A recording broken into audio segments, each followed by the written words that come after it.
નમસ્કાર મિત્રો, હું નિકુંજ જોશી તમારું સ્વાગત કરું છું મારા ખીજડીયા ગામમાં. મિત્રો આજે હું તમારા માટે ડ્રેગન ફ્રૂટ લઈને આવ્યો છે. જે ગુજરાત ડ્રેગન ફ્રૂટ ફાર્મ છે ત્યાંના ડ્રેગન ફ્રૂટ મારા માટે આવ્યા છે. હોમ ડિલિવરી છે પૂરા ગુજરાતમાં અને મહારાષ્ટ્રમાં આજુબાજુમાં એરિયામાં. હું તમારા માટે અહીંયા ડિટેલ શેર કરીશ અને આની સાથે સાથે હું રેસીપી બી લઈ આવ્યો છું જે ખૂબ જ ઇન્ટરેસ્ટિંગ હશે. તો ચાલો આપણે શરૂ કરીએ અને જોઈએ આમાંથી શું શું આપણે બનાવી શકીએ છીએ. મિત્રો તો આ છે મારું ખૂબસૂરત કિચન, તમે જોઈ શકો છો. આ મેં પર્સનલી મારા માટે જ બનાવ્યું છે. અહીંના વિડીયો મેં તમને લોકોને અત્યાર સુધી નથી બતાડ્યા, પણ ટૂંક સમયમાં જો તમારી લોકોની ઈચ્છા હશે અને મારી બી ઈચ્છા હશે તો આપણે અહીંયા બી એવી રેસીપી બનાવીશું કે તે તમારા ઘરે ડેઇલી યુઝમાં કામ આવે. આપણે વાડીવાળો શો તો ચાલુ રાખીશું, પણ આપણે એ બી સાથે કરીશું. તો ચાલો હવે હું તમને ડ્રેગન ફ્રૂટના થોડા ફ્રૂટ છે એ બતાડી દઉં. તમે જોઈ શકો છો ફ્રૂટની ક્વોલિટી ખૂબ જ જોરદાર છે મિત્રો. આ લાલ ફ્રૂટ છે, તમે વ્હાઇટ અને રેડ જે બે ફ્રૂટ છે એ ઓર્ડર કરી શકો છો. તમને હોમ ડિલિવરી મળી જશે. તો ચાલો આપણે આમાંથી કંઈક આજે ઇન્ટરેસ્ટિંગ બનાવીએ અને હું તમને બતાડું જે મારી ફેવરિટ રેસીપી છે ડ્રેગન ફ્રૂટને લઈને એ. તો મિત્રો સૌપ્રથમ આપણે જે છે આપણા ડ્રેગન ફ્રૂટ છે એને કાપી લેશું અને પછી આપણે એક બે રેસીપી બનાવીશું આ વિડીયોમાં. તો સૌપ્રથમ છે આપણે એનો ઉપરનો ભાગ છે એ આવી રીતે આમ કાપી લેશું જેથી કરીને એનો બગાડ અને જે વધારાનો ખરાબ ભાગ હોય એ નીકળી જાય. અને મિત્રો આને સુધારવાની ખૂબ જ સહેલી રીત છે. તો ઉપરનો ભાગ દૂર કર્યા બાદ આપણે આવી રીતે અહીંયા ચેકો મારીશું હળવેકથી. ખૂબ જ હળવો ચેકો મારીશું, બહુ ઊંડો ચેકો નહીં મારી. અને આ જે છે મિત્રો એની છાલ જે ઉપરની હોય એને આવી રીતે તમે કરશો એટલે એ છાલ છે એ આખી અલગ પડી જશે. અને પાછળનો ભાગ બી છે આપણે થોડો રિમૂવ કરી નાખશું જેથી કરીને તમને પૂરો આઈડિયા આવી જાય કે હું શું કહેવા માગું છું. અને આપણે આને છાલને છે એ આવી રીતે ઉતારવા માંડશું. જુઓ તમે, ખૂબ જ આસાન છે મિત્રો આની છાલ ઉતારવી. અને જો તમે બીજી રીત અપનાવશો તો આ પોસિબિલિટી છે કે તમારું જે ડ્રેગન ફ્રૂટ છે એ આખું મેસી થઈ જાય, એટલે કે અસ્તવ્યસ્ત થઈ જશે. પણ એકદમ ક્લીન રીત છે આ ડ્રેગન ફ્રૂટને ફોલવા માટેની. અને હવે મિત્રો આપણે આની સ્લાઇસ કરી લેશું. એ બી તમે જુઓ, હું આ બાઉલ છે એમાં જ ડાયરેક્ટલી સ્લાઇસ કરીશ. આપણે મિત્રો આનું જે ડેઝર્ટ છે એ પ્યોર વેનીલા આઈસ્ક્રીમ સાથે બનાવવાનું છે, એટલે હું એને આવી રીતે કાપીશ. આપણે એને 4 ભાગમાં વેચીશું પહેલે, અને 4 ભાગમાં વેચ્યા પછી આવી રીતે આપણે એની સ્લાઇસ કરીશું. જુઓ, બહુ પાતળી બી નહીં અને બહુ જાડી બી નહીં, એવી સ્લાઇસ રાખી છે જેથી કરીને એનો ટેસ્ટ બી આવે અને એનો ઓવર ટેસ્ટ બી ના આવે, જેથી કરીને આપણે આઈસ્ક્રીમ સાથે ખાઈ ત્યારે આનો ખૂબ જ જોરદાર કોમ્બિનેશન બને. બીજું ફ્રૂટ બી છે મિત્રો, આપણે એવી જ રીતે કાપી લેશું. આપણે 2 અલગ અલગ રેસીપી માટે ફ્રૂટ જોઈએ છે તો આપણે સાથે જ કાપી લેશું જેથી કરીને વારંવાર આપણે હાથ બગાડવા નહીં. અને તમે જુઓ, આને બી કાપવું ખૂબ જ સહેલું છે. એવી જ રીતે મેં તમને જેવી રીતે કીધું, આટલું જ્યારે ખુલી જાય ત્યારે આમ ચાકાની મદદ દબવી અને તમે જ્યારે રોલ કરશો ત્યારે આખું ફ્રૂટ છે એ આસાનીથી આમ હાઈલું આવશે અને એકદમ સારી રીતે ફોલાઈ જશે અથવા તો સુધારાઈ જશે આપણે કહી શકીએ. જુઓ, હવે આને બી હું એવી જ રીતે કાપી લઈશ. જુઓ તમે, આને સુધારવું ખૂબ જ ઇઝી છે. અને મિત્રો જે વ્હાઇટ ફ્રૂટ હોય છે એ બી સારું એવું ટેસ્ટી હોય છે. અને આ મિત્રો જે પાર્સલ છે એ તમને 8 કિલોનું મળશે અંદાજિત. અને 8 કિલો તમારે હોમ ડિલિવરી બી ફ્રી રહેશે. તો તમે જે હું નીચે ડિટેલ આપી દઉં છું એ તમે અવશ્યથી કરવું હોય તો તમે બી ઓર્ડર કરી શકો છો. તો ચાલો મિત્રો, આપણા આ જે કટકા છે એ રેડી થઈ ગયા છે ડ્રેગન ફ્રૂટના. આની રેસીપી આપણે બનાવવાનું ચાલુ કરીએ. તો મિત્રો આપણા ડ્રેગન ફ્રૂટ કપાઈ ગયા છે, તો હવે આપણે આની એક રેસીપી બનાવીશું જે વેનીલા આઈસ્ક્રીમ સાથે છે. આપણે આપણા ડ્રેગન ફ્રૂટ છે એને હું આવી રીતે પ્લેટમાં સજાવીશ. તમે જોઈ શકો છો કે હું કઈ રીતે આને રાખી રહ્યો છું. અને આપણે વેનીલા આઈસ્ક્રીમ સાથે આને સર્વ કરીશું. અને મને પૂરી ખાતરી છે કે તમારા ગેસ્ટ આવશે અથવા તો તમારા બાળકોને આ રેસીપી ખૂબ જ પસંદ આવશે, કારણ કે ખૂબ જ ઇઝી છે. ફ્રૂટ બી હેલ્ધી છે અને આ ફ્રૂટ ખાવાના મિત્રો ઘણા બેનિફિટ છે. તમે ઇન્ટરનેટ ઉપર સર્ચ કરી લેજો, જાણી લેજો. તો મિત્રો આપણી પાસે આ જે વેનીલા આઈસ્ક્રીમ છે એનું હું સ્કૂપ ભરીશ.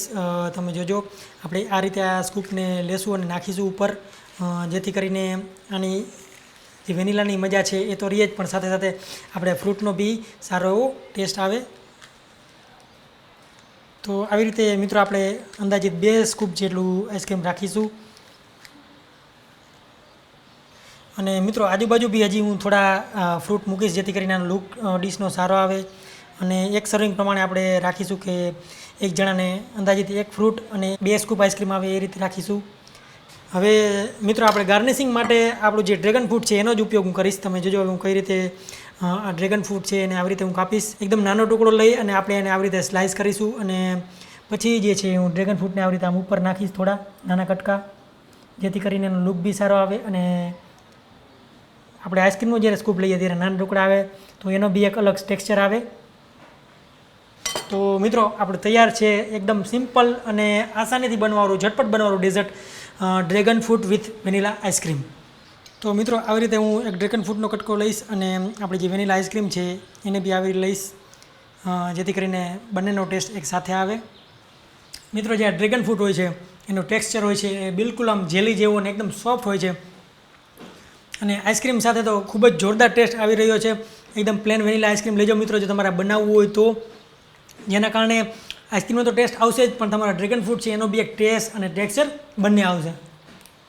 તો મિત્રો ડ્રેગન ફ્રૂટ વિથ વેનીલા બનાવ્યા પછી હવે આપણે છે એ બીજી રેસીપી બનાવીશું. તો સૌપ્રથમ એના માટે હું આ થોડા ડ્રેગન ફ્રૂટ છે એ આપણી મિક્સરની જે જાર છે જ્યુસર જાર એમાં હું થોડું નાખી દઈશ અને આપણે એની એક બીજી ટેસ્ટી રેસીપી બનાવીશું. તમે જોજો, આ તો બધા લોકોને ખૂબ જ પસંદ આવશે કારણ કે આમાં દૂધ, સુગર અને આ ડ્રેગન ફ્રૂટ હોય છે એ હોય છે. તો મિત્રો મેં આટલા કટકા નાખ્યા છે, તમે જુઓ ડ્રેગન ફ્રૂટના અંદાજિત અડધું ડ્રેગન ફ્રૂટ નાખ્યું છે. હવે આપણે એમાં થોડી ખાંડ નાખીશું, અંદાજિત 1 ચમચી જેટલી ખાંડ નાખ્યા બાદ હવે આપણે એમાં દૂધ નાખીશું. તો મેં આટલું દૂધ નાખ્યું છે, હજી બી હું 2 કટકા ડ્રેગન ફ્રૂટના નાખીશ અને હવે છે આપણે એને બ્લેન્ડ કરી લઈશું. મિત્રો આને સાવ બ્લેન્ડ કરવું કે આના થોડા કટકા રાખવા, ટુકડા રાખવા એ તમારા ઉપર ડિપેન્ડ કરે છે. તમને જેવું પસંદ આવે એ રીતે તમે કરી શકો છો. જુઓ અત્યારથી જ ખૂબ જ જોરદાર કલર આવી રહ્યો છે.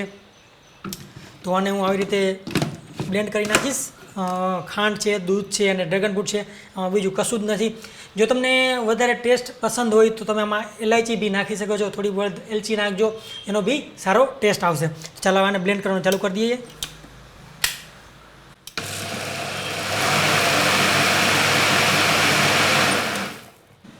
જો તમે મિત્રો કેટલો સરસ કલર આવી ગયો છે ને એકદમ થીક સ્મૂધી હોય એ ટાઈપનું જ આ બની ગયું છે.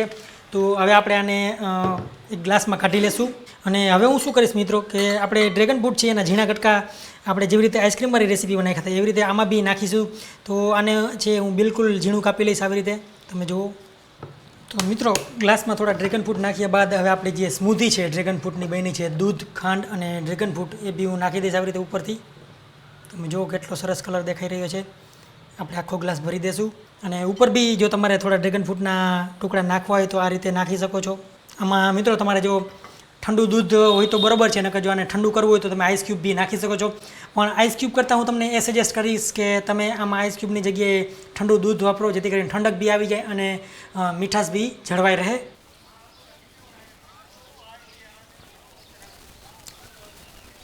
એકદમ મિત્રો જ્યારે તમે આને પીશો ત્યારે ખૂબ જ અલગ ફિલિંગ આવશે કારણ કે એક અલગ ટાઈપની જ આ સ્મૂધી છે કે તમે મિલ્ક શેક કહો એ ટાઈપનો બને છે.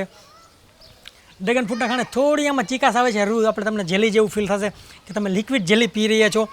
અને સાથે જ્યારે ડ્રેગન ફ્રૂટના ટુકડા આવશે અને દૂધ અને આનું બેનું કોમ્બિનેશન ખૂબ જ જોરદાર છે. જો તમને બહુ મોરું ન ભાવતું હોય તમે સુગર વધારે લઈ શકો છો, પણ મારા ખ્યાલ પ્રમાણે ઓછી સુગર રાખવી જેથી કરીને ડ્રેગન ફ્રૂટનો તમને વધારે ટેસ્ટ આવે. તો મિત્રો હું આશા કરું છું કે આ વિડીયો તમને પસંદ આવ્યો હશે. પ્લીઝ મારા વિડીયોને લાઇક કરજો, શેર કરજો અને કોમેન્ટ કરજો. અને જો તમારે આનો ઓર્ડર કરવો હોય તો હું નીચે તમને તમામ ડિટેલ આપી દઉં છું, કોન્ટેક્ટ નંબર અને એડ્રેસ અને એ બધું, જેથી કરીને તમે અહીંયા કોન્ટેક્ટ કરી શકો અને તમે બી હોમ ડિલિવરી મેળવી શકો. 8 કિલોનું બોક્સ તમારા ઘરે પહોંચી જશે જો તમારે બી ડ્રેગન ફ્રૂટ જોતા હોય તો. તો ચાલો હું આશા કરું છું કે આવી રેસીપી તમને ભવિષ્યમાં બી રિક્વેસ્ટ કરતા રહેશો, અલગ અલગ રેસીપી જે તમારે જોતી હોય એ. અને શું તમને મારો કિચન સ્ટુડિયોનો જે આઈડિયો છે એ ગમ્યો અને શું તમારે એવી રેસીપી જોઈ છે કે જે તમે ઘરે ડે ટુ ડેમાં યુઝ કરી શકો, તો પ્લીઝ મને કોમેન્ટ કરીને જણાવો જેથી એ રેસીપી બી હું ચાલુ કરી શકું. તો આવજો, ચાલો ફરી મળીશું એક આવા જ વિડીયો સાથે. ત્યાં સુધી જોતા રહો all India recipe Gujarati. Thank you so much, bye bye.